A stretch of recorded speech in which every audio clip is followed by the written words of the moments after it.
Salamat sa buhay ko ngayon.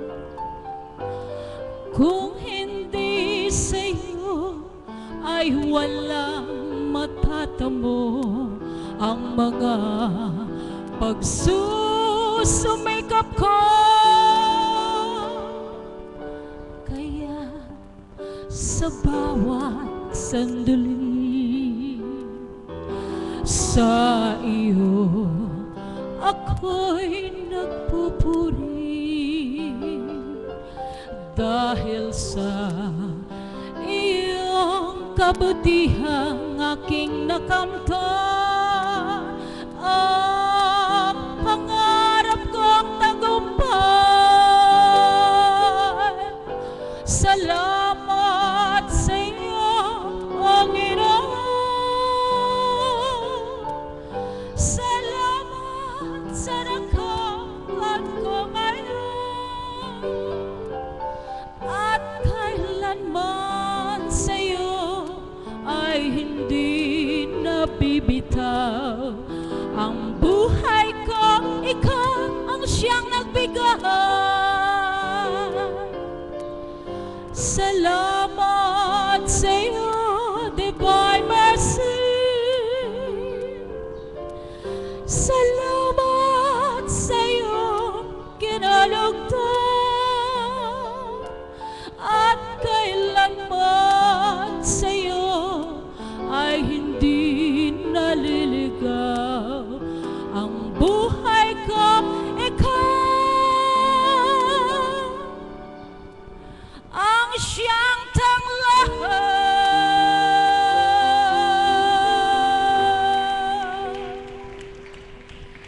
Salamat po. Alam ko po maraming gustong magbahagi, kaya ibinibigay ko na po ang mic sa aming kapatid.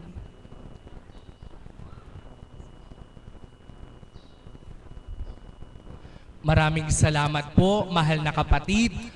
Kay sarap pong namnamin at kay sarap pakinggan ang kanyang ibinahagi.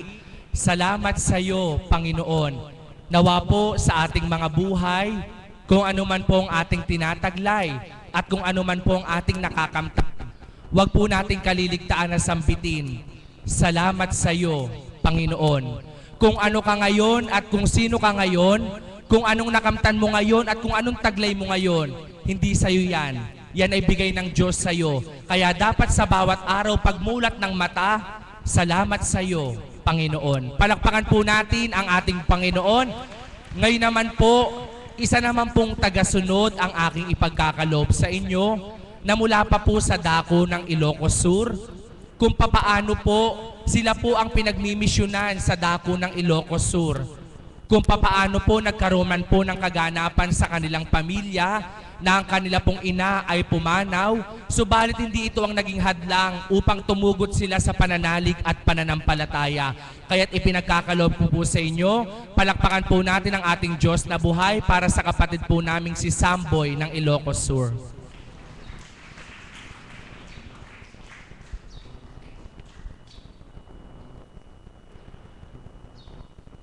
Magandang umaga po sa katanghalian ito.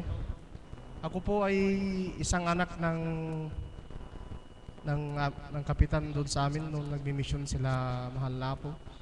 Bago po ako magkwento tungkol sa nangyari sa aming buhay sa kahiwagaan ng Panginoon, nais ko pong pasalamatan ng mahal na apo sa pagpunta sa burol ng aking ina, mga caps, mga alagad, pianist, Kuya Alan, Mother of the House. Maraming salamat po. Kahit sa kahuli-huli ang buhay po ng aking ina ay kayo ay dumalaw sa napakalayong lugar po sa amin. Una pong ikukwento ko sa inyo ang mensahe po sa akin ng Banal na Espiritu nung kami ay naligo sa dagat. Ang sinabi po sa akin ng Banal na Espiritu sa pamamagitan ng mahal na Apo Kunching, may hawak po siyang halamang dagat noon na ginanon po sa akin sa harapan. Sabi po sa akin, anak, hindi ka man tinuring na isang alagad. May mahalagang gagampanin ka sa inyong barangay. Yun po yung sabi ng Banal na Espiritu. Tapos po nung pangalawa po, dumaan po sa panaginip ko na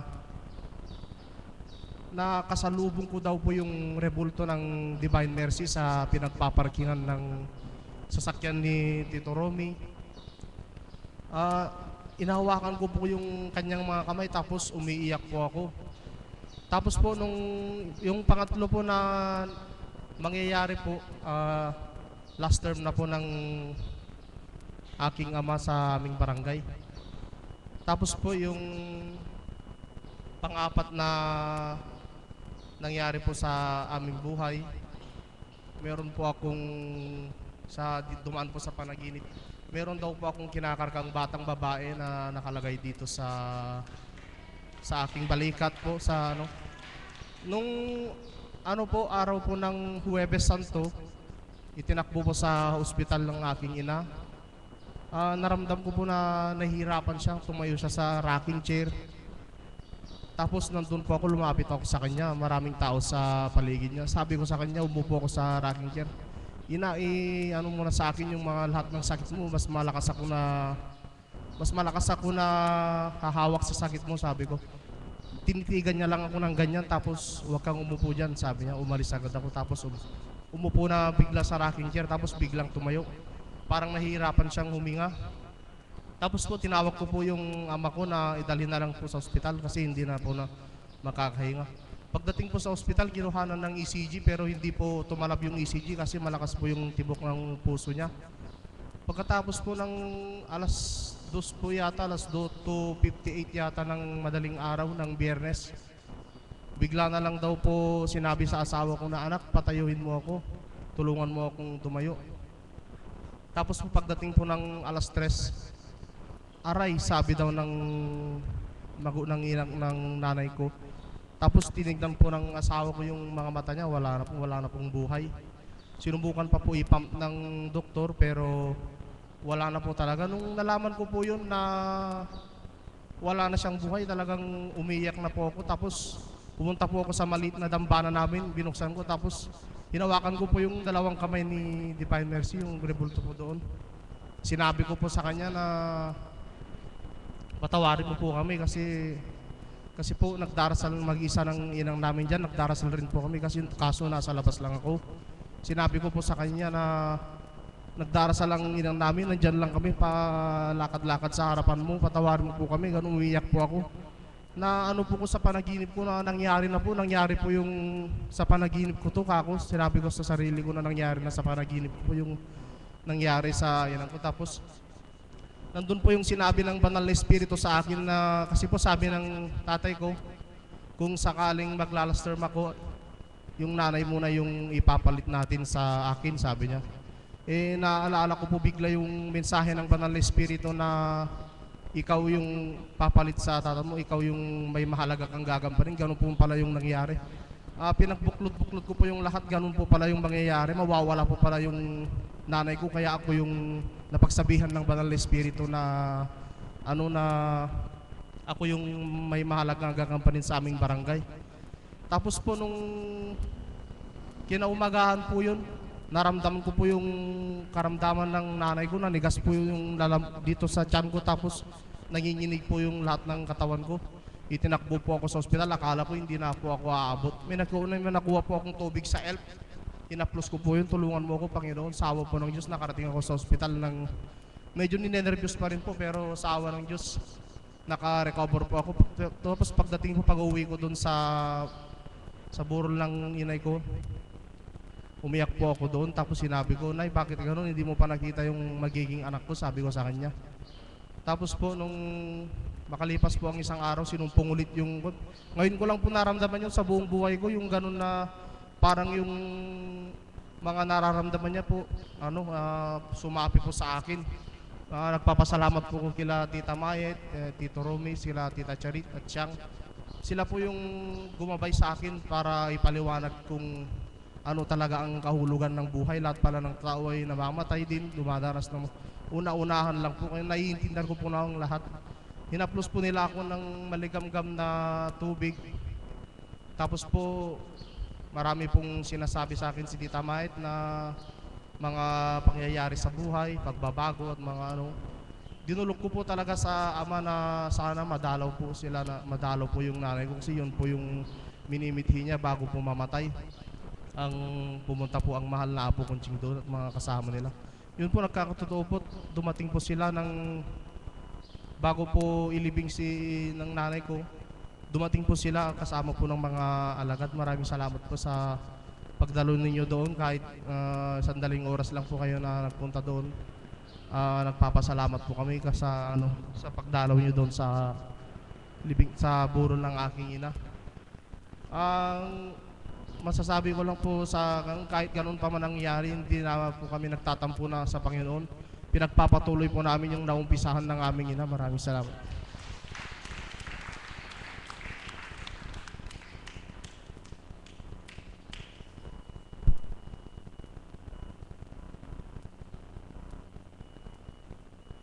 Mahal na kapatid, sa hindi po nakakaalam, ang kanya pong ina sa Dakong Ilocos Sur po ay isa pong hinirang na alagad. Subalit salamat po sa ating Panginoon, pumanaw man po ang kanyang ina, hindi po iyon naging hadlang upang ang pananalig at pananampalatayang binuksan ng banal na espiritu sa katauhan ng mahal na Apo Conching ay maputol. Kaya po, salamat sa Ama na wala man po ang kanyang ina, subalit ang pagmamahal po na inukol ng Ama para sa kanilang pamilya ay mananatili po at mananahan. So sa iyo mahal na kapatid, nawa kung ano man ang kalooban ng Diyos para sa iyo ay matupad mo. Huwag kang matakot at huwag kang mangamba. Ang patnubay niya isasayo, kasama mo ang buong kapatiran, kasama ng mahal na Apo Conching upang talimahin ang kanyang kalooban. Palakpakan po natin ang ating Panginoon. Sadyang napakarami po na nagmimithi na makapagpahayag ng kadakilaan ng Diyos. Kaya kung sino pong kalooban ng Ama, siya nawang tumindig sa harapan upang maghayag ng kanyang kadakilaan. At sa pagkakataon pong ito, ibibigay ko po sa inyo ang pangatlong magbabahagi. Isa rin po sa mga kapatid naming alagad at miyembro po ng koro. Palakpakan po natin ang ating buhay na Diyos para sa kapatid kong si Promise.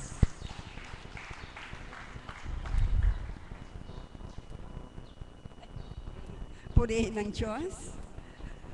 Purihin, purihin, purihin ng Diyos. Magandang umaga po sa inyong lahat.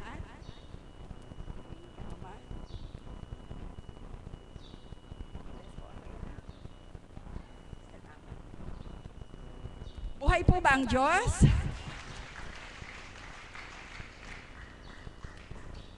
Palakpakan nga po natin ang isang malakas ang Panginoon.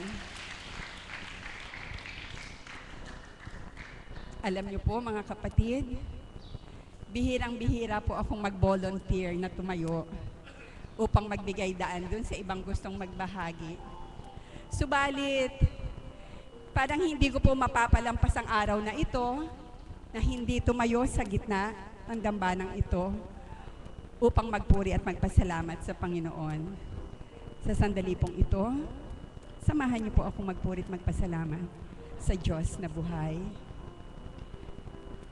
O Amang dakila, papuring walang hanggan sa iyo ay aming itinataas. Walang hanggang pasasalamat sa iyong kabutihan o dakilang Ama, sa iyong pag-akay sa aming mga anak mo. Maraming salamat po, Ama, sa bawat biyayang aming tinitamasa mula sa iyong hapag. Maraming salamat po, Ama, sa bawat pag-akay sa aming iyong mga anak. At sa bawat naming kakulangan, lagi kang nariyan upang ito ay punan. At sa lahat ng aming kalumbayan, nariyan ka, Ama ko, upang kami pagalakin at pasayahin sa tuwina. Patawarin mo po kami, Ama, sa bawat namang kalabisan na nakasasakit ng kalooban ng aming mga kapatid, ng aming mga mahal sa buhay. Patawad po, Ama, kung sa bilang pagkatao, bugso ng damdamin, kami nakapagtuturan na nakasasakit ng kapwa damdamin ng aming mga kapwa. Patawad po, Ama, kung sa kabila na sa araw-araw na iyong paggabay kami pa rin ay nagiging sutil at nakasasakit ng iyong kalooban. Buong pakumbabang humihingi po kami sa iyo, O dakilang Ama, ng iyong kapatawaran. At sa araw pong ito, Ama ko, tanawin mo po kaming mga anak mo na nagsusumamo sa iyo. Pakahawakan mo po ang aming mga bisig upang sa gayoy di mapawalay sa iyong piling.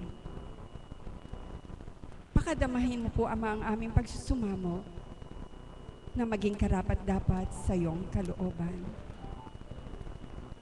Ang lahat po ng ito, Ama ko, ay hinihiling namin sa iyo sa dakilang pangalan ng iyong anak na si Hesus Kristo bilang Divine Mercy aming pinaglilingkuran sa dakong ito. Sa gabay at patnubay ng banal na Espiritu, sa pagkalinga ng Inang Birheng Maria, at pagsasumakit ng taong kinalugdan mo, ang aming Apo Kunching. Amen. Palakpakan po natin ang buhay na Diyos. Alam niyo po, mga kapatid, marahil alam niyo po na kahapon wala tayong gawain sapagkat mayroon pong mahalagang, yung pong araw na yon ay naging mapakamahalaga sa bawat isa sa amin bilang alagad at mga kaps. Napuspos po kami ng kagalakan, ng kaliwanagan, kapayapaan ng kaisipan, kagaangan ng kalooban, kung kaya't ako ay nagpupuri at nagpapasalamat sa Panginoon sapagkat niloob niya ang araw na iyon ay ibigay sa amin bilang retreat na tinatawag. At sa pagre-retreat namin ito, napakarami naming natutunan mula sa unang pari na sa amin ay nangaral, gayon din naman kay Father Pete, na kura paroko ng ating nitong bahay pare, ay marami po kaming natutunan. Gayon din naman kung paano kami ay itinama ng aming ina bilang Mother of the House. Ipinagkaloob niya po sa amin ng pagkakataon upang isiwalat ang kanyang damdamin bilang isang ina ng kapatirang ito. Hindi lang po doon natapos ang kagalakan ng aking puso, kundi nung nagbahagi na ang mahal na Apo Kunching, kung saan alam ko po ang damdamin ng kagalakan ay naduman ng bawat isang kapatiran sapagkat sa pasimula pa lang ng kanyang pagtuturan, ang kapuspusan ay aming nadama. Napakabuti ng Panginoon sapagkat ginamit niya ang isang Apo Kunching upang doon ay aming madama ang kabutihan, ang kadakilaan ng Panginoon.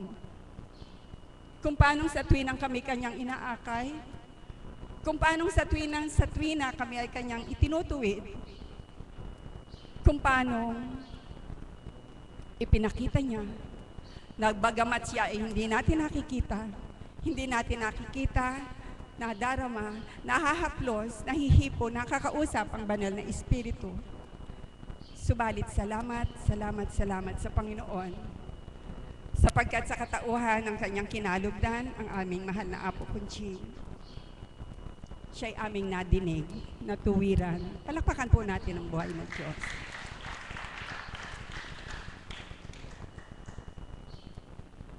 Alam po namin, sa pasimula pa lang ay hanggang alas 9 lang matatapos ang aming retreat. Subalit kapag po pala ang banal na Espiritu ang nagtuturan, kahit lumalalim na ang gabi, di mo pa mararamdaman. Buhay po ba ang Diyos? Amen po ba doon? At alam niyo po ba, halos pasado alas 11 na po pala kami napauwi kagabi. At nang ako po ay magising kaninang umaga, alam ko po marahil hindi nyo nawawawaan ang aking sinasambit sa mga oras na ito sapagkat hindi namin kayo kasama sa kaganapan kahapon. Subalit damahin niyo po ang aming kagalakan sa retreat na naganap sa amin kahapon. Nang ako po ay magising kaninang umaga, hindi po matapos ang aking pagninilay. Hindi po matapos ang aking kaisipan upang balikan ang lahat ng aking nagawa. Ang aking mga pagkukulang sa Panginoon, sa aking kapwa, ang aking kalabisan, sa aking pamilya, sa aking kaibigan, sa aking mga mahal sa buhay. Hindi po natapos ang aking pagninilay kung paano ako sa kabila na inakay sa dambanang ito. Bagamat araw-araw ay nakikinig ng banal na salita ng banal na Espiritu, subalit dumaratal pa din sa pagkatao ko ang pagiging sutil na hindi makadating sa takdang oras. Kung minsan ay lumiban basta na lang. Gayon din sa gampanin bilang koro, na kung may awit at mayroong maliit na kadahilanan, ay ginagawang malaki upang hindi makadalo. At dito ay nakita ko yung aking sarili. Kung paano pala napaka-responsable kong anak ng Diyos. Sa lahat ng tinuran kagabi ng banal na Espiritu, nakita ko ang aking sarili kung paano ako ka-bad girl pala. Nasa kabila ng sa araw-araw niyang pag-akay sa akin sa banal na gawain ito. Kahit sabihin ko pa pong ako'y nagbago na sa kalooban niya, kahit sabihin ko pa na ako sa tuwin ay nagsusumakit na makatugon sa kanyang panawag, nadama ko sa aking sarili. Kulang at kulang pa rin pala na makasunod sa Kanya upang maibalik sa Kanyang kadakilaan at kapurihan at kabutihan ang lahat kong ginagawa. Gayunpaman, sa bawat pagtutura ng banal na Espiritu sa katauhan ng mahal na Apo Conching, ang bawat kataga ay aking dinarama.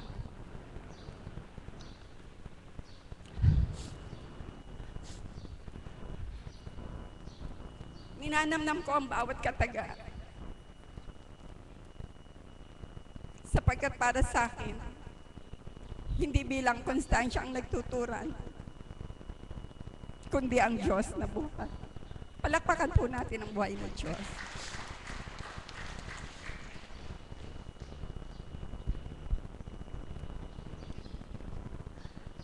Ama, tumayo po ako sa harap na ito upang magpasalamat sa iyo. Magpuri at magpasalamat ng walang humpay sa kabutihan mo. Humingi ng walang hanggang kapatawaran sa lahat ng pagkukulang ko, sa lahat ng aking kalabisan, at sa aking mga kasalanan. Ito po ay isang bukas na kumpisal para sa iyo, o dakilang Ama. Sapagkat kagabi ay nadama ko sa pagsisiwalat ng banal na Espiritu sa katauhan ng mahal na Apo Conching. Ay damang-dama ko ang pag-ibig mo. Ama, salamat po sa iyo. Salamat po sa lahat ng kabutihan mo.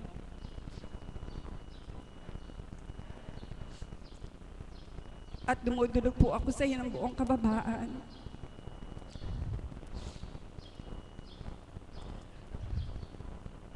Pakahawakan po ako upang di mapawalay sa mga bisig mo.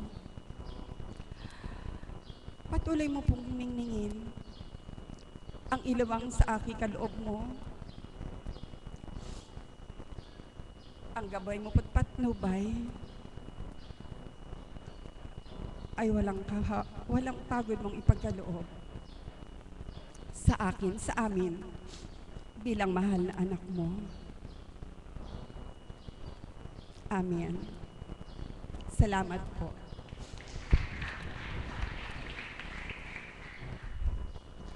Maraming salamat po, mahal na kapatid.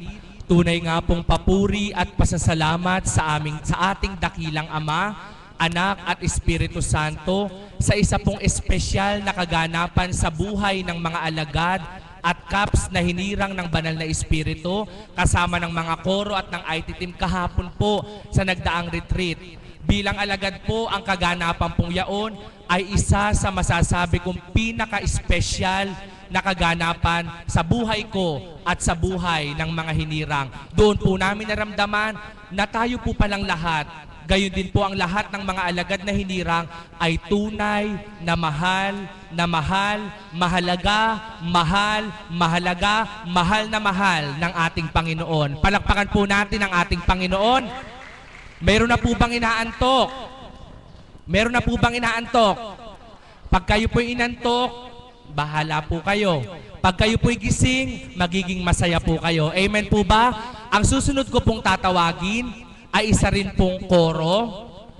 Sa katunayan po, araw pa lang po ng Martes ay nag-aapuhap na po at nagpupumiglas ang kanyang puso na awitan ang ating Panginoon. Kaya't sa araw pong ito, ang kanya pong suot na uniforme ay pang Martes. Palakpakan po natin ang ating Diyos na buhay para po sa guro ng choir, kapatid na Gloria Binuya.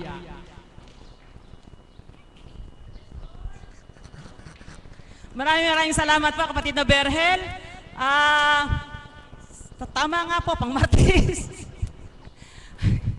Kasi po, nako, nangatwiran eh, eto na. Mabuti na lang, hindi to yung aking sinumpaan na hindi ko nagagawin. Kung hindi, mali na naman ako. Ano po? Napakasaya po namin. Alam niyo po ba yun? Bagamat kami po lahat ng mga alagad at CAPS ay mga nangangalumata. Pero ang gaganda po namin, di ba? Napakasaya po, napakasarap sa puso. Katulad po nung sinabi ng ating kapatid na kumaring Promise, talaga namang, sabi nga nung iba ang mensahe daw po ay tumitimo sa puso. Ngayon, sa akin po hindi po tumitimo Sa akin po kasi ang mensahe na narinig ko kahapon ay hambing sa palaso na tumarak sa aking puso. Sa lahat po ng nakinig ng mensahe, sa mga alagad at CAPS, kung sadya pong ninamnam at pinagnilayan, ang bawat tumanggap ng may kababaan, makalalaya sa pagkakabilanggo sa kanyang buhay. Sabi ng isa, ano kaya sinasabi ni Gloria na yun, ba't nakabilanggo? Bakit po? Sapagkat hindi lang naman po yung nakakulong sa bilangguan ng nakabilanggo. Kung ikaw ay mayroong pagdaramdam sa iyong puso, mayroon kang hinanakit sa iyong puso, mayroon kang kagalit sa iyong puso, bilanggo po kayo. Bilanggo po kayo. Alam niyo po, kinikilabutan ako Napakaganda po ng mensahe. Bakit po? Bakit ko sinabing hambing sa palaso na tumatarak sa aking puso? Nakikinig po kasi ako.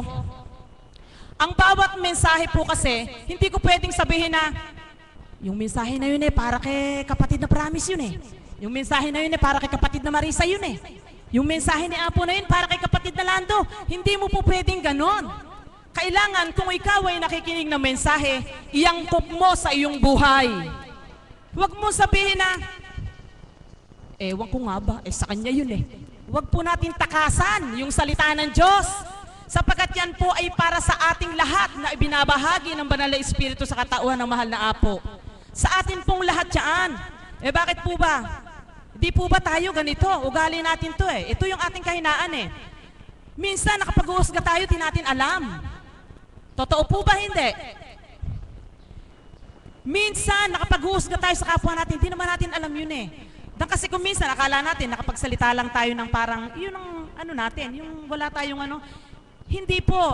Kung minsan sa pagluluwal ng ating salita, nakapag-uusga tayo ng kapwa pero di natin alam. Subalit, ano nga po ba ang mahalaga? Sabi ko nga, bawat gabi, pag ako'y hihiga, ano po ang una kong pinapanalangin? Panginoon, anuman ang nagawa kong kasalanan sa araw na ito na hindi ko nababatid, hinihingi ko po sa iyo ng kapatawaran. At ano ang susunod? Yung pong mga tao na batid ko na may pagdaramdam sa akin o ako man na may pagdaramdam sa sino man, idinudulog ko po sa ating Panginoon. Ano po ang sinasabi ko? Panginoon, nawa po maunawaan nila ako. Kung ako naman ang walang pangunawa, sidlan mo po ako ng pangunawa upang sila'y ganap pong maunawaan. Kung sila po ay nagkakasala dahil sa mali nilang kaisipan, Ama, patawarin mo po sila. At kung ako naman ang nagkakasala dahil sa mali kong kaisipan, humihingi po ako ng tawad sa iyo, Ama. Hindi po ba kalugod-lugod sa Diyos? Huwag nating ibaliwala ang ating sarili sapagkat lahat tayo po ay nagkakasala. Ang totoo po, lahat po ng minensahe katotohanan sapagkat yun po ang kahinaan ng bawat isa. Napakasarap pong damhin. Habang nagmemensahe po ang mahal na apo, ako po ay may oras na talagang naluha. Sapagkat kung papaano yung pagmamahal ng ating Panginoon, inihayag niya sa mga alagad, inihayag niya sa mga kaps na nagbabata at naglilingkod. Katotohanan po na tayo, mayroon tayong kahinaan sa ating sarili. Ang pagbabagong buhay ay di agad-agad na ito'y bukas ay nabago ka na. Hindi po mayroon tayong dinadaanang proseso upang yung pagbabago na yun ay matahak natin ng tama. Hindi maaring yung bubot, halimbawa po, bubot na bayabas, kakainin mo na, ano lasa niyan? Hindi po ba mapait? Ngayon, hihintayin mo pang mahinog yan o kaya maging maniba lang para makain mo malasahan mo yung sarap ng bayabas. Ganyan din po sa ating mga kasalanan. Unti-unti na pagbabago ang lahat ng iyan. Kung katotohanan yung pagtanggap mo sa Espiritong Banal. Sabi ko nga nakaupo lang po akong ganun Kasi po nandun ako sa may bandang dulo, hindi po ako nasiyahan. Bagamat nasa unahan, lumapit po ako sa harap. Dahil gusto ko po kasi habang nagsasalita ang mahal na apoy, tinititigan ko. At yung pong mata niya, pag gumagano, sinusundan ko rin po ng ganun yun. Kung saan po bumaling, bumabaling din ako. Pinakikiramdaman ko po yung bawat mensahe na sinasabi niya. Angkop na angkop sa puso ng bawat isa. Hindi ka maaring magsinungaling sapagkat pag sinabi mong hindi ka ganon, sinungaling ang puso mo. Di po ba? Napakadakila ng ating Panginoon. Sa ating kahinaan, doon tayo pilit na pinalalakas ng ating Diyos na buhay, na ating pinaglilingkuran sa bawat araw. Napakaganda ng topic. Kasi po, hindi po ako ganun kahusay ano po ba yun? Hindi po ako masyadong palatandain talaga doon po sa mga tinapik.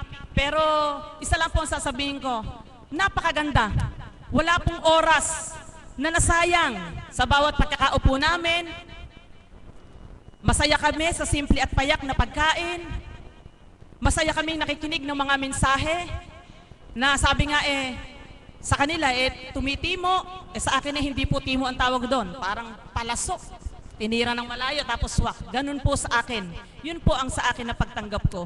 Kaya pag uwi ko sa bahay, masaya akong nahiga, humingi ng tawad sa Panginoon, at sabi ko nga, ang Panginoon, the best siya talaga. Kaya ang gusto rin ng ating Panginoon, the best din ang mga anak niya. Bagamat hindi magawa ng mga anak niya yon. Totoo po yun dahil wala naman pong perpekto sa atin. Sige po, sino po ba hindi nakakasala? Di po ba lahat tayo? Ala naman po tayong lakas ala naman tayong maipagmamalaki. Kundi ang lahat ng lakas, katatagan at pagtitibay, magmumula lang po sa Panginoon yan. Padadaluyan lang sa atin. Subalit tayo bilang katauhan, mahina. Subalit, nandahil sa iyong pananalig at umaasa ka sa Kanya, nananalig ka sa Kanyang dakilang kapangyarihan na hindi Kanya pababayaan, ibibigay niya sa iyo yung katatagan. Dahil kung wala po tayong katatagan at pagtitibay, wala na po tayo. Malilis na po tayo ng landas. Malilihis po tayo na iyon ang ayaw ng ating Panginoon na maganap sa ating buhay. Yung tayo ay malihis. Anak mo, kabiyak ng puso mo, kaibigan mo, kasama mo, kapwa mo alagad, At kung sino-sino pang tagasunod, maaaring gamitin pagsubok sa iyo ito eh. Subalit ang lahat ng ito, tanggapin mong pagsubok lang. At pag nakita ng Diyos Ama ang pagtitibay mo, ganap kanyang palalayain sa iyong buhay. Inikilabutan po ako, hindi ko po alam kung bakit eh. Alam niyo po mga kapatid, napakasarap sa piling ng ating Panginoon. Maraming pagsubok na daranasan, sari-sari, iba-iba. Kung minsan di pa natatapos yung isa, may kasunod na naman. Subalit, sabi nga, kung sa ganang tao ka, hindi mo naman po kakayanin yon. Sabi ko nga, Panginoon, lupay-pay na ang aking katawang lupa. Subalit, patuloy at patuloy lumalakas naman ang Espiritu sa aking katauhan. Bakit po? Nananalig po ako sa Kanya eh. Kasi wala po akong ibang maasahan eh. Siya lang po talaga ang takbuhan ko eh. Wala po eh. May problema ako, may mga pasanin ako. Sino po ba ang sasabihan ko? Sino po kaya yung pwede kong daingan na totoo sa akin? Meron po kaya? Wala po eh. Hindi ko po sinasabing ang tao hindi ko pagkakatiwalaan, hindi po yun ang hinahanap ko eh. Ang hinahanap po yung kapwa makakadama sa damdamin ko. At yun po ay walang iba kundi ang ating Panginoon. Kaya yung tinatawag na surrender, sa totoo lamang po, ito po ay akin, sa akin po ito. Alam ko na kung anumang bagay na sinuko ko sa ating Panginoon, alam niya, sapagkat siya ang nakababatid at ako kung ano po iyon. Anuman ang bagay na pagsubok sa aking buhay, pinahihintulutan ito ng Diyos, sapagkat alam kong bahagi ito ng aking pagtitibay. Sabi ko nga noon, nag-ano po ako ng message sa Facebook. Ako po ay, sabi ko, nagamit ko po doon ang pangalan ng Madam Betsy ko dahil yun naman po ang katotohanan. Ang sabi ko, sabi ng aking mahal na kapatid, Betsy ko kung tawagin ko ito, Madam Bet kung tawagin ko ito, sa kapanahunan na ako ay puno ng pagsubok sa dakong ito, hindi ko na alam. Ang sa isip ko, para bang ako'y aalis na, hindi ko na kaya, ganon. Ano ba Ama? Ako ba'y magpapatuloy sa paglilingkod ko? Ganito pala, ganito. Nag-uusap po kami sa taas ng dormitoryo, ako'y tinawag niya. Ang sabi po niya sa akin, talagang tandang-tanda ko, kapatid, ano ang plano mo? Ikaw ba'y, ano ang plano mo? Medyo hindi ko na po masyado natatandaan kung ano yung aming usapan. Subalit, sumagot po ako sa kanya na ang sabi ko hindi po ako aalis dito. Sapagkat dito po natagpuan ko ang Kristo. Sumagot sa akin oo nga, sabi niya, saan ka pupunta? Kung ikaw ay aalis, saan ka pupunta? Hindi ko po nakakalimutan sa aking buhay ang lahat ng iyan na naging bahagi ng aking pagtitibay. Ng aking kapatid na Mother Marisa, sa kapanahonan na yon na alam ko na nakasuporta naman at talaga namang alam ko yung pagmamahal nila sa akin ay damandam ako. Ang kapatid kong Mirna, si Madam Beth, salamat sa inyo.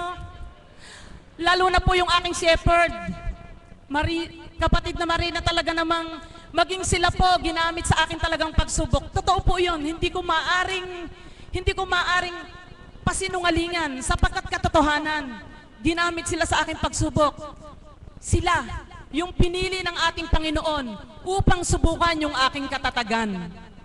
Ganon ko po yun tinanggap. Kaya nga, ang bawat pagsubok sa ating buhay, laki pa natin ng pasasalamat. Kung tayo ay nahihirapan, ang totoo, hindi lang naman po kayo nahihirapan. Lahat ng sinusubukan, totoo po, merong damdamin na nahihirapan. Subalit bakit po ba nakapagtatagumpay? Lumalaban, sapagkat pinakikipaglaban nila kung ano nga ba ang tinanggap nila sa kanilang buhay. Lahat po tayo, iba-iba po. Ayan, ang mga alagad na yan. Si kapatid na Painor, nakita nyo, kung sasayaw dito yan, ubod ng saya, talaga nang tumatalbog-talbog ang katawan. May kanya-kanyang dalahin at pagsubok sa buhay. Subalit nananalig sa Diyos na buhay na hindi pababayaan. Ano man ang dinadanas niyang pagsubok, parang hindi mo na kaya kung minsan. Nagkakaroon ka ng napakalaking katanungan. Subalit, unti-unting ibibigay ng Diyos yung kasagutan na may kaliwanagan sa iyong puso at kalooban. Mga kapatid na minamahal, galak po sa aking puso. Ang totoo po, yung pong pagdating ng 11 o'clock, puyat na sa akin dahil tumataas po yung aking BP. Ayoko po nang ako'y nagpupuyat. Subalit kagabi po, halos nang dumating kami sa bahay, 12:30 na. At pagdaka, hindi naman po ako ganoon agad nakatulog. Dahil siyempre po, sobrang galak nung nararamdaman ko, talagang nananalangin ako. Marami kong pinagninilayan. Ang importante sa lahat, yung pagbunot sa liit-liit, sa maliliit na tinik na nasa puso mo. Iyan ang pinakamagandang biyaya na natanggap ko kahapon. Ang maliliit na tinik na nakatarak sa aking puso, isa-isa niyang inalis. Mga kapatid, wala pong masama, tayo ay magpakumbaba. Sapagkat ang masama po, yung gumawa ng masama sa ating kapwa. Subalit ang ikaw, magpakumbaba ka, lumapit ka. Kung meron kayong katampuhan, may kasamaan kayo ng loob, lapitan ninyo. Yan ang gusto ng Panginoon. Kahabag-habag man sa inyong pananaw, kalugod-lugod naman sa Diyos Ama ang ginawa ninyong mainam. Kaya po, sa dating buhay ko'y, pag meron akong katampuhan ay susugurin ko pa yan. Ngayon po hindi ko magawa. Ito po ay totohanan. Sa gabi, bago ako mahiga, idinudulog ko po. Puro pagdulog.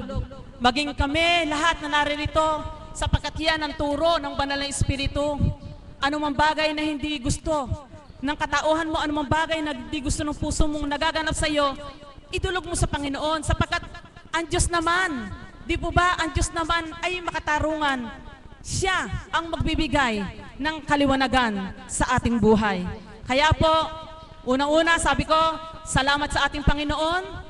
Ako'y nagpapakumbabang humihingi ng kapatawaran anuman ang aking nagawang kasalanan sa aking buhay, sa aking mga kapatid na naririto, kapatid na alagad, choir, sa inyo pong lahat, sa aking mga kapatid na nagagandahan sa gilid, na nagsisilbing kalakasan ko.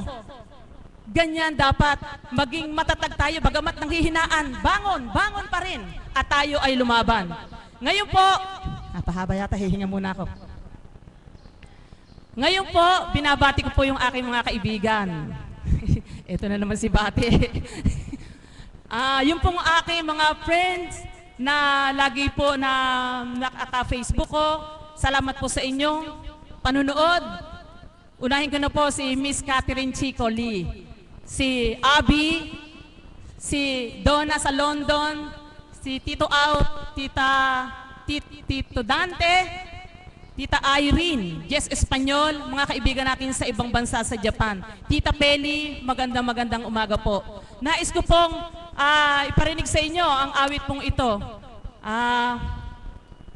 Ito po ang ibinigay sa akin ni Lord na dahil hindi ko po alam kung ano yung aawitin ko kahapon na pinapakanta ni Madam. Ito po yung nadatal sa aking kaisipan para po sa inyong lahat.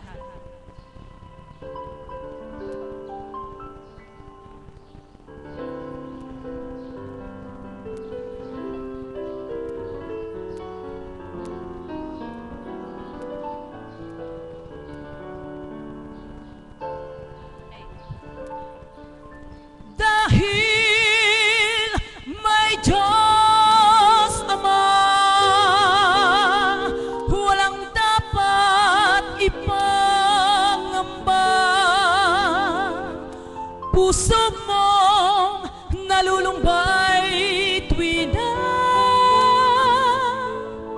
pag-galakin niya.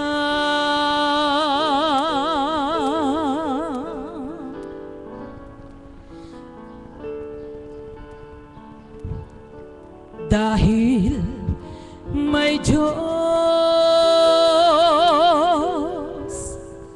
kaya tayo'y naglilingkod, nagbabatan.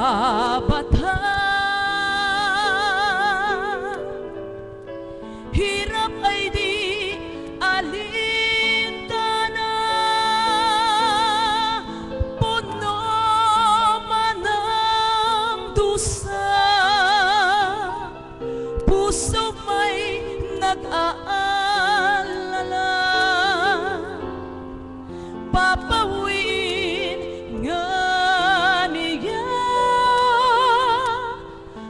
mahal ko, huwag kang mangamba.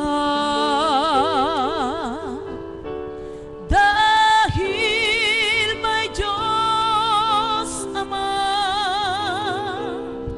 walang dapat ipangamba. Puso mong nalulumbay tuwing na pagagalakin niya.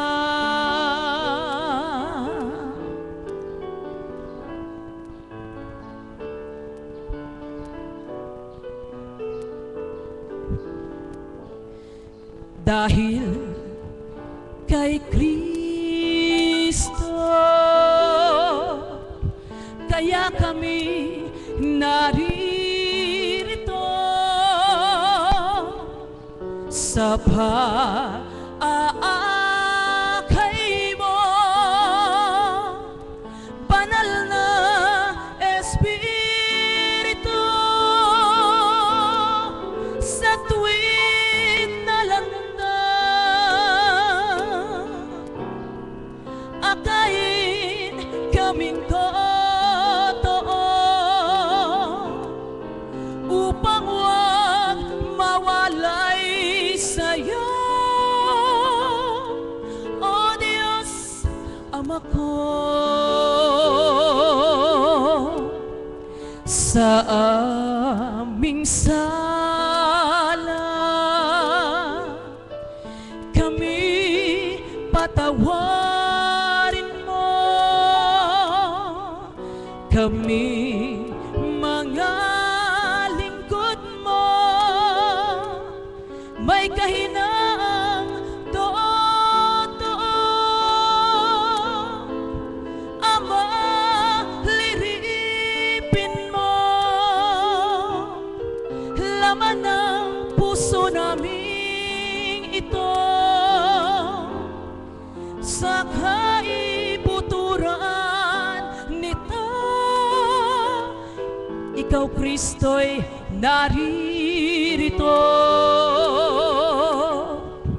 Tayong hinirang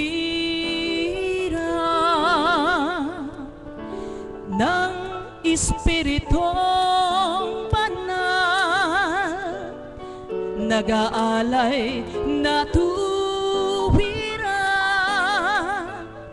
O Diyos Amang makapangyarihan, tanggapin yaring alay sa pamamagitan ng hinirang anak mong kinalugan. Apo Kunching ang pangalan. Dahil may Diyos Ama, walang dapat ipangamba. Puso mong nalulumbay tuwing na pag-aagalakin niya. Maraming salamat po.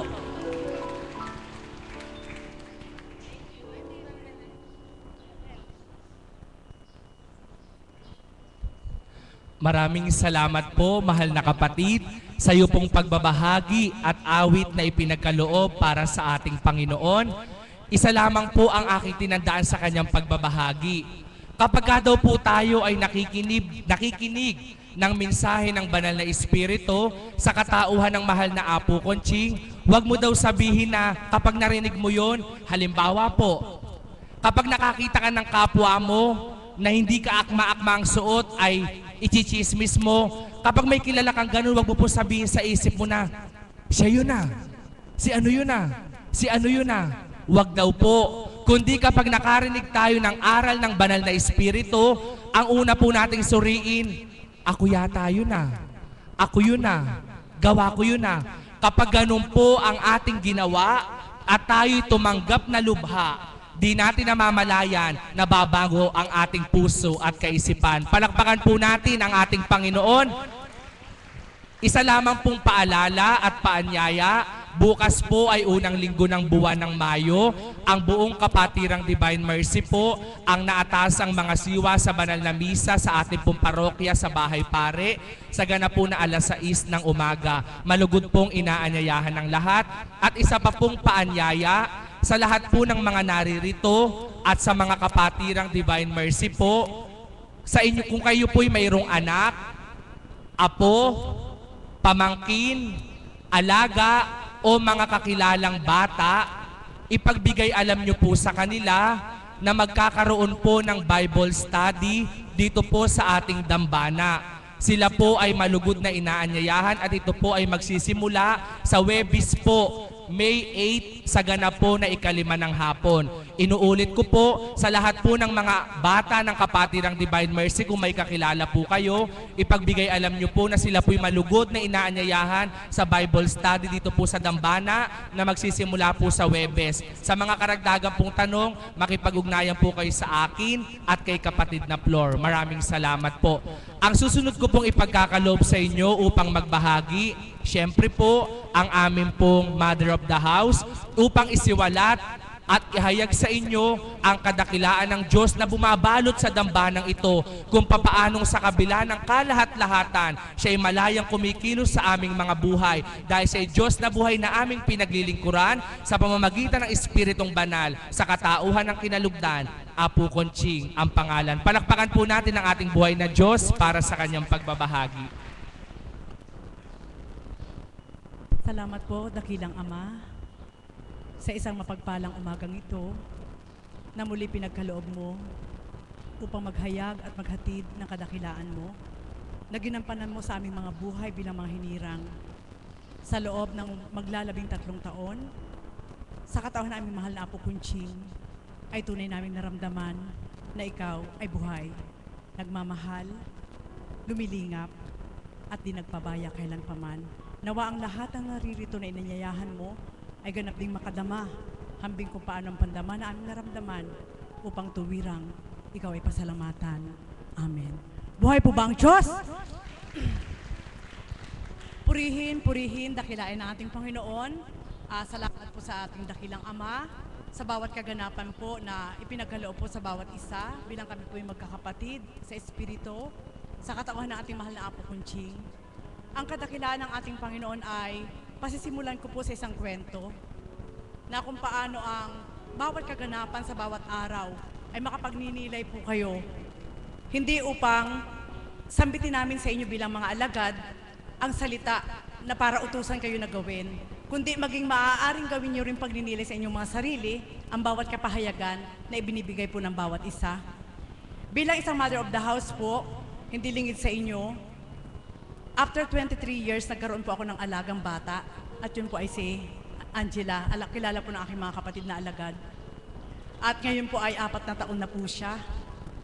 Lumaki na po siya na parang anak ko na. Hindi lang pagkakaiba, ang nagkaiba lang po, hindi siya galing sa akin sinapupunan. Sa madaling salita, kaya ko po ito binahagi sa inyo para magkaroon po kayo ng kaukulan kung paano ang isang magulang, ang tunay na ama, ay tuwiran din pong lumilingap sa mga anak niya na hinango niya mula sa sanlibutan at binigyan ng liwanag. Panahon na po ang lumipas, sadya pong naging pagsubok po siya sa aking buhay sapagkat paraan ng pagdalisay ng ama halos hindi kami lumalabas ng hospital. Every month, every 3 months, every 6 months, hanggang umabot po siya ng 3 years old. Alam po yan ng mga kapatid kong alagad. Subalit lahat po pala ng yon, sabi nga ni kapatid na Gloria, yung mga pagdalisay na yun na pahintulot ng ating Panginoon ay hindi mo dapat itakwil. Kundi yun po ay isang sangkap. Walang pinagkaiba sa isang hain. Na kung wala ang magic sarap, hindi masarap. Buhay po ba ang Diyos? Amen po ba yun? At syempre po, bilang ikaw na ginaganapan ng mga pagdalisay na yon, tama po yung sabi ng mga kapatid ko, hindi kami magiging malakas kung wala ang Diyos, Espiritu. At hindi rin po namin mararamdaman ang lakas na yon kung wala isang Apo Kunching na nagmulat at nagbukas ng aming diwa. Kaya namin ito binabahagi sa inyo upang magkaroon din po kayo ng drive na gawin, na ipaubaya ang inyong sarili para buksan kayo ng Diyos sa pamamagitan ng Espiritu. At hanggang dumating po yung takda na nagpasko po kami sa ospital. Ganun po ang bawat kaganapan. Nasabi ko nga, saksi si kapatid na Myrna, sa unang pagpapanganak pa lang po noon, 21 times siyang nagdumi sa edad na 3 araw pa lang na inilalabas. Hanggang sa pamamagitan po ng mahal na apo, binuhusan lang po siya ng tubig at pagdakay, ibinigay kung ano yung dapat at marapat sa kanya. Siya po ay gumaling. Buhay po ba ang Diyos? At ngayon po, 4 na taon na po siya. At ito po na, hinihingi ko po ito ng kapatawaran sa Diyos. Sapagkat syempre po, bilang mga alagad, doon ko po ikinakategory yung aming mga sarili na sa lakbayan namin ito sa kabanalan, kailangan namin gumalaw na humakbang o dili kayo tumakbo para magdumali na hanapin ng Diyos. Amen po ba yun? At dito po sa kaganapang ito, nagkakaroon po ako ng karampot na pagkakasala. Bakit? Sapagkat ang isang bata, bilang ikaw ay naturingang magulang, hahanapin niya ang paglingap mo. Naroon nga yung, kapag hindi nakita yung amoy mo, hindi naamoy yung amoy mo, nag-iiyak kahit sinong kasama, naranasan niyo po ba yan? May mga bata na hindi mahawakan yung tenga mo at ibang tenga ang mahawakan, nag-iiyak din. At yun po yung naging manirisim ng aking alaga. Hindi po siya nakakatulog na hindi naaamoy ako at hindi nahahawakan yung aking tenga. Eto na po, ngayon nagkakaisip na po, bakit ko po ito ikwinento sa inyo? Hindi po ito isang pagpapagaling. Dito po papasok ang kadakilaan ng Diyos. Isang araw, nakita ko po siya na, siyempre po nagkaroon po ng yaya, nasabi nga kahit may nag-aalaga, kailangan ibigay mo pa rin. Kung paano mo siyang minahal na walang yaya noon, kailangan ibigay mo pa rin yung partisyon na maramdaman niyang hindi ka nawala sa kanya. Amen po ba yun? Subalit na magkakaisip po ang bata, nagkakaroon na po siya ng katanungan. Sapagkat iniiwanan ko na po siya sa bahay. At itong magkasunod ng 2 araw na ito, ay napakalaking katanungan sa kanya kung saan kami naroroon. At ito po mga kapatid, ang isang pagninilay na ibinigay sa akin ng ating Panginoon, na sa gulang ng maliit na naghahanap ng isang magulang, ang kanyang amoy, ang kanyang salita, ang kanyang tinig, ay hinahanap-hanap ng isang bata na walang animo. Kung titingnan natin sa isang matanda, naghahanap para magpag-ibig. Ano pa kaya kami mga matatanda na hindi kami magpag-ibig sa ating Panginoon? Buhay pa ba ang Diyos? Subalit alam niyo po ba ang pagkakaiba? Sapagkat kami po ay tumatalima sa kabanalan, may oras po kami ng vigil, at salamat sa Ama't na bago po yun. Subalit hindi po maaari ma-exemption yun sa isang kapatid na Marisa. Kundi naroon po yung oras na sadya pong pagdalisay eh. Kung kailan nakabihis na kami, saka ngayon siya maghahabol para umiyak. Siyempre po, sa oras na yun bilang isang magulang ka, sa ganung edad, ganito ang sasabihin sa'yo, Mami, lagi na lang po kayong gabi umuwi. At minsan kapag gumising po ako, doon ko lang po kayo nakikita. Hindi ko na kayo nakikitang natutulog ako. Yun po, isip po yun ng bata ha. At ito po ang nakita ko, hinanap ko po, inalam ko po kung anong weakness niya. Natuto po siyang umawit ng yung let it go. Let it go, let it go. Yun po, alam niyo yung Frozen na pelikula po. Natuto siyang umawit ng ganon. Ngayon, nung nasa ulo po niya yung awit na yon, nagkaroon po ako ng ideya na ito ngayon ang gagawin ko na pang-akit sa aking alaga para ako'y makalisan. At alam ko po na ang ating Panginoon ay maunawain. Ito po ngayon ang naging dahilan ko. Sabi ko sa kanya, tuwing umaalis ako, anak, aalis kami ni Daddy Ipong mo, Tita Pearl, kasi nakasanayan po niya Daddy Ipong eh. Dahil, syempre po, wala naman po siyang papa. Sabi niya, saan kayo pupunta? Kukuha, bibili kami ng Frozen. Sabi ko sa kanya, talaga po mama, andun na po yung, andun yung kahinaan ng bata na yun yung magpapagalak sa kanya. O sige, lilisan na kami. Syempre po, ako bilang isang magulang, alam ko na biniro ko lang siya. Pero alam niyo po ba, ang isang bata po pala, kapag pinangakuan mo, hindi niya makakalimutan. At ganyan din po ang kabutihan ng Diyos, na kapag ikaw tao ay nangako sa Diyos at hindi mo ginawa, hindi rin niya malilimutan. Buhay po ba ang Diyos? Amen po ba yun? Araw-araw minamasdan po niya yun kung kailan mo gagawin. Amen? At yun po ang kadakilaan ng Diyos. Sa kabila po na ang isang kapatid na Marisa ay hindi tumutupad doon sa tama at dapat sa paningin ng ating Panginoon, hindi po siya nagagalit, kagaya ng bata. Amen po ba yun? At doon ko po nakita, eto na po, vigil po namin. Diyos ko, sabi ni kapatid na Pearl, lumisan ka na habang walang ulan. Eh syempre po, nakabihis. Kung hindi ko pagbibihis, hindi niya mahahalata, pwede ko dumaan sa likod. Eto na po, bakit po kayo nakabihis? Saan kayo pupunta? Iiwanan niyo na naman ako. Dati po, naiunawaan niya magbibigil. Ngayon, hindi na po niya maunawaan. Eto na po, sabi ko, Ama, patawarin mo ako. Sasabihin ko na naman, anak, kukunin ko yung prosin mo sa ninang wena mo. Ganun po ang sabi ko. O sige po, Mami, ito na po. Pagdating na naman, siyempre, andito kami sa vigil, ano po, patay pag-uwi. Di umulan ng malakas. Naghintay po siya hanggang 11 o'clock. Nung paghintay ng 11 o'clock, sabi niya, Mami, nasaan na po yung frozen ko? Sabi ko, anak, nadulas ako sa tulay eh. Sabi ko, tingnan mo yung suot ko kasi di ba umulan? Alam niyo po, sabi niya, nadulas kayo, pero hindi naman kayo basa. Boy, papang Diyos! Amen po ba yun? Anong nais ko po ituran sa inyo? Hindi tayo maaari magsinungaling sa Diyos. So, balit sa kabila ng pagsisinungaling natin, binibigyan pa rin tayo ng pagkakataon ng ating Panginoon upang ibigay ang marapat para sa Kanya. At kahapon po, eto na, syempre po, dumating po kami. Anong oras na? Digising. Kailangan kaming tumakas uli. Tumakas para mag-attend po ng retreat. Kailangan 8 o'clock, andun na kami para sa attendance po. Kaya 7 o'clock, sabi ni kapatid na Pearl, 4 o'clock, gumising ka na, magluto ka na, tatakas at 6:30. Eto na po kamo. Di nakabihis na kami. Sabi ko, wag ka nang pumasok doon. Ang lakas po ng pandama. Hanggang gumising, dumilat, sabi ko, Ama, nawa po'y makaalis kami na hindi siya magigising. Eto, dumilat. Ano po? Sabi niya, Mami, bakit kayo nakabihis? Sabi ko, anak, tumawag na si Ninang Wena mo eh. Kukunin ko na yung frozen. Ganun po sinabi ko, ano po? Pag nilayan niyo po yung bahaging to. Sige po, eka, Mami. Ay, dumating po kami kagabi, ay gabing-gabi na. Hindi, syempre, 9:00. Naku, patay ka ako, Pearl. Kakausapin ko na si Wena. Kailangan ko na magpagawa ng cake na frozen kay Wena. Sabi ko, hindi ko na ito kaya. Sabi ko, pinagsisinungalingan ko na yung bata para ako makatakas. Sa isang banda, nagkaroon ako ng positive thought na kahit ginawa ko yung isang bata, alam ng Panginoon naglilingkod ako sa kanya. Amen po ba yun? Hindi ko pa alam kung ano po ang magiging rating sa banal na espiritu. Eto na po. Nung pauwi na po kami, sabi ko, Ama, salamat sa Diyos. Sabi ko, sa kabila po ako, tinataguan ko yung bata para makatakas ako para sa'yo. Anong dapat kong gawin? Kinausap ko ngayon si Wena. Weng, takda na anak. Yung frozen na hinihingi ng aking alagay, kailangan ko nang ibigay. Ang dami ko ng dahilan sa kanya. Subalit, sabi ko, hindi nakikita niya yung realidad na ito yung dapat niyang makamtan.